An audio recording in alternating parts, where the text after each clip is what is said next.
As we just learned how analysis services stores its database after deployment, I want to mention here and just very quickly of how you can actually recover from the bad database corruptions.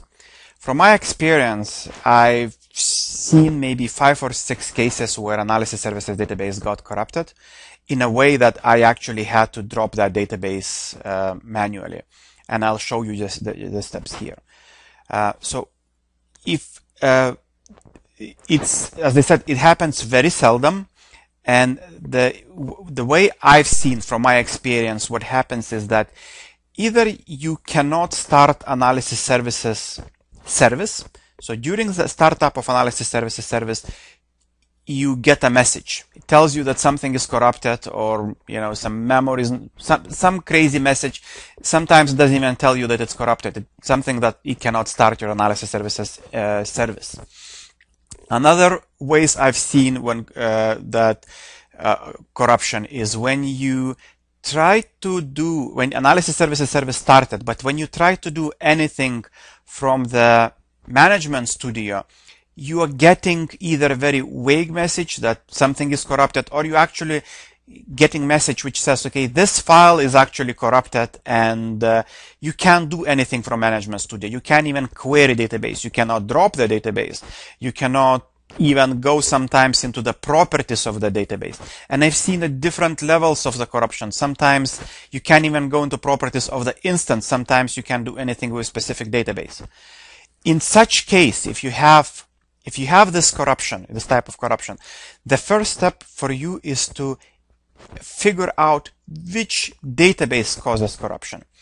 If you getting the message which tells you which file is corrupted, then it's easy. The file will be in a specific database folder, so you already know which database is corruption.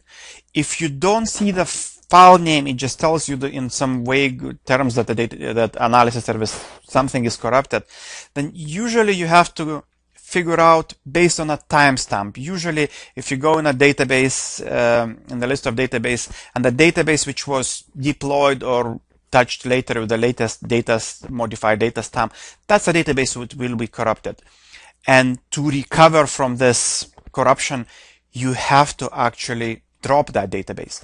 So yes, you lose all the data in this database, but at least your instance, you'll be able to start your instance and other database will be accessed. So after this corruptions, you drop the database and you recover it from the backup, or you redeploy and reprocess it again.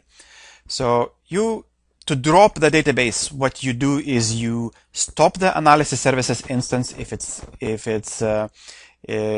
started. So you can do that just from the service, from the services.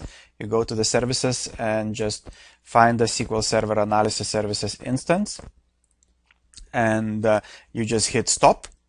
So after stopping, you go into the database folder where analysis services stores its data, and you delete .db folder, and you delete .db.xml related to that folder which you deleted. You delete that file.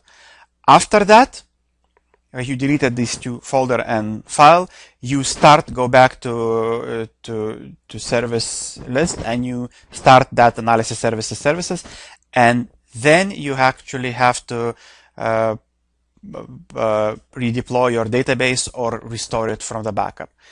Again, this not happens a lot, but if you have this type of analysis services corruption, this is the single way I know that you can recover from that.